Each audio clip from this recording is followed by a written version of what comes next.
Yeah, hey, what's up, everybody? I was thinking about jiu-jitsu. I always think that jiu-jitsu applies to life in a lot of different ways.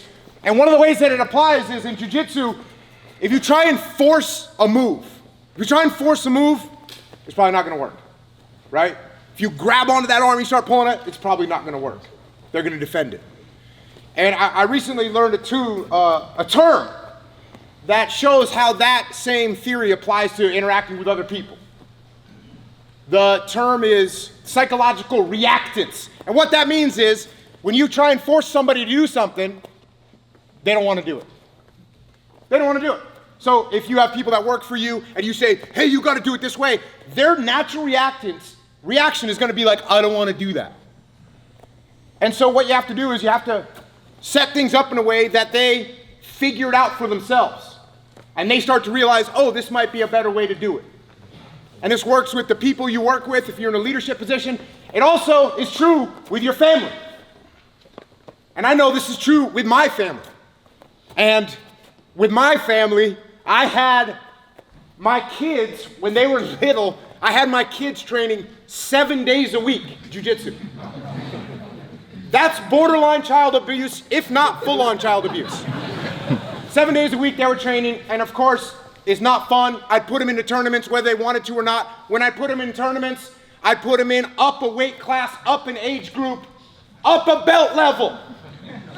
And they'd get smashed. And I'd think, I'm making them tough. Really, I was just pissing them off. Well, over time, you gotta let people find their own path. And one of my daughters has found her path in jiu-jitsu.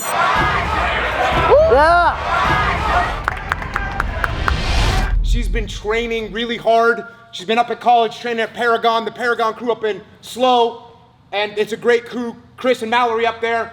And when she came home from college, she got back to Victory, and all the guys were like, hey man, your daughter's a blue belt. And I was like, hey man, she's training with Paragon, she's training with Chris up there and Mallory. That's kind of their call. A week went by, 2 weeks went by, everyone's like, hey Jocko, your daughter's tapping out purple belts, blue belts. And I'm like, okay. So I reached out to Chris from Paragon, and I called him up, and he said, hey man, I've been waiting for this call. So Rana Willink, come on up here. I got a little something for you.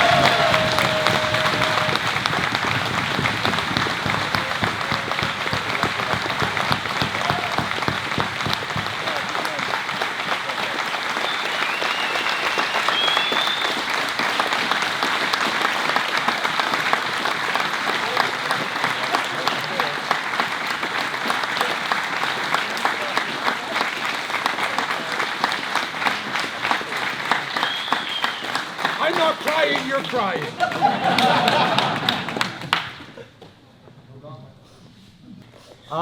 So this is Rana. Her senior year wrestling in high school, she was trying to make it to state. She lost a match. I might have screwed that up. She lost a match her first day, which means the next day she had to win 5 straight matches, which is brutal. California is the biggest wrestling tournament in the world. We're driving back to the hotel that night. She's crying. She's all bummed out. We go back. I'm like, what do you want for dinner? She's like, Pizza Hut. So we get Pizza Hut. And the next day, something happened in her mind, and she just started to crush people. Her semifinal match was totally brutal. We're out in a place in California called Brawley. It's called Brawley. And she was going against a girl from Brawley. Brawley has an awesome wrestling program. The crowd was totally against her. She got the victory. She pushed on. She made it to state. First kid in her school to make it to state in 35 years.